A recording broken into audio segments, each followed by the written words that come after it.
Hello,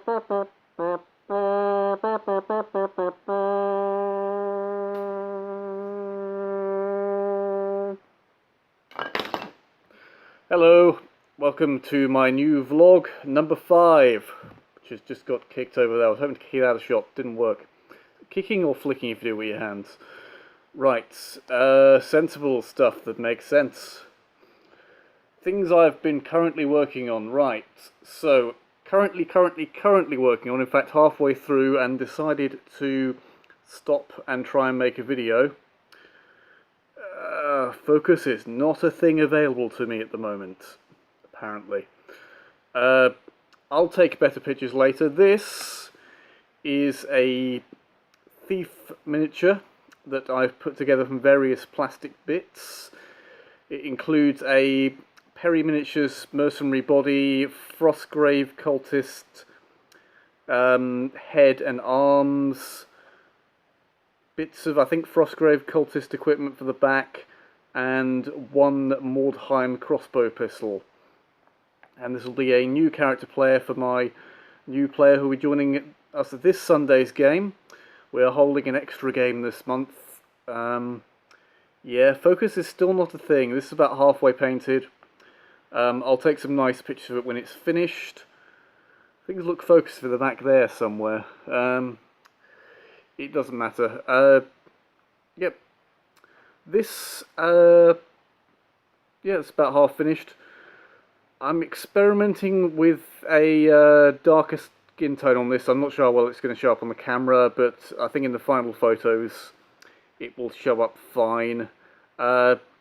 I had a realization recently that I've only ever painted Caucasian miniatures, so it felt a bit awkward. So yeah, I thought I'd have a go at some different skin tones.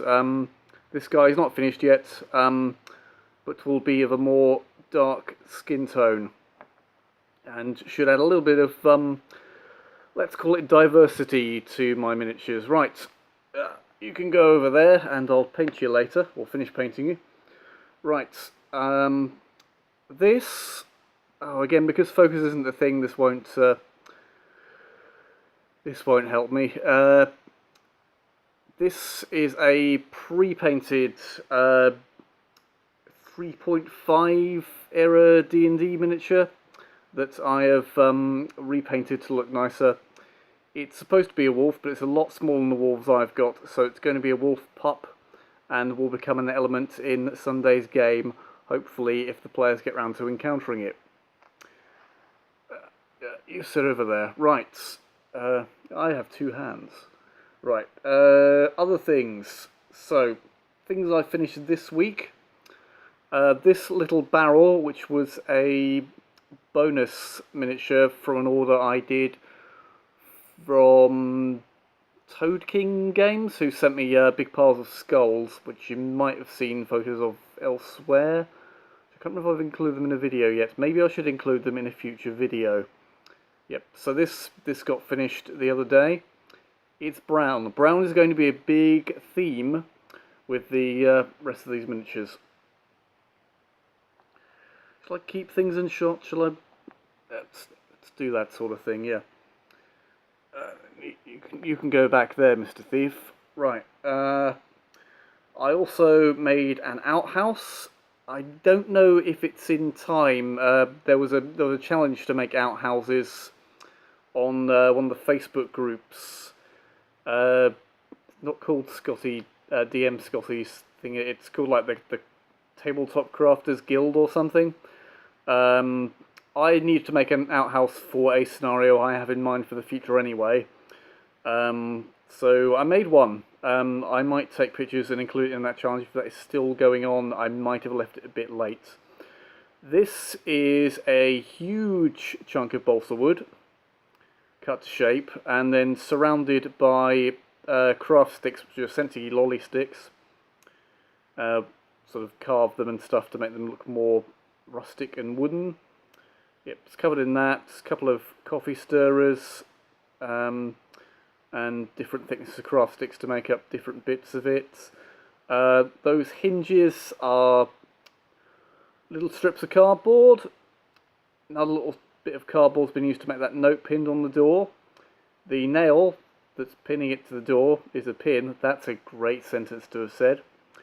That was so I cut the pin down and stuck it in a hole I drilled to pin the note in place. And now I've been meaning I should actually take some photographs and do a sort of tutorial thing. That little door handle is made from plastic coated paper clips, and there is a method to doing that, which I think would be useful to other people if you haven't figured it out already. So I may do a tutorial. I don't think it's worth me doing a tutorial video because of my picture quality at the moment is terrible. Focus is not always a thing for me. So, yep, I'll explain how that was done. Yep, it's quite good. It's again been painted brown. Did some sort of mouldy looking green patches on there to make it look damp. That can go over there. Next, right. I may have mentioned Dragon's Dogma recently. This is a quest board for my village and town and city type settings, inspired by the quest boards from Dragon's Dogma. It's pretty much the same shape. Yep, this is again made of craft sticks. I bought quite a few of those recently. And coffee stirrers, and those little supports at the back there are those matchsticks people use for matchstick models. Now, the outhouse here was the core of its balsa wood, and I do own a lot of balsa wood, but I found it's not a particularly durable material. So in recent years, I've been switching entirely to using harder woods, which are, yeah, they're a little bit harder to work with, but they're worth it for the durability of the miniature. Because so many balsa wood things just sort of fall apart once I get them out of storage if I moved house or something. So, yeah, use I want to say proper wood. That's probably not a good way of saying it. Yeah, balsa wood's not a great material. There are things you can do with it, but I'm using harder woods these days. Hardwood. Yeah. So again, like with the outhouse here, mostly craft sticks. That's a Citadel cavalry base on there. Little bits of card for the notices on there, and you can't see detail on this. There's no such thing as focus.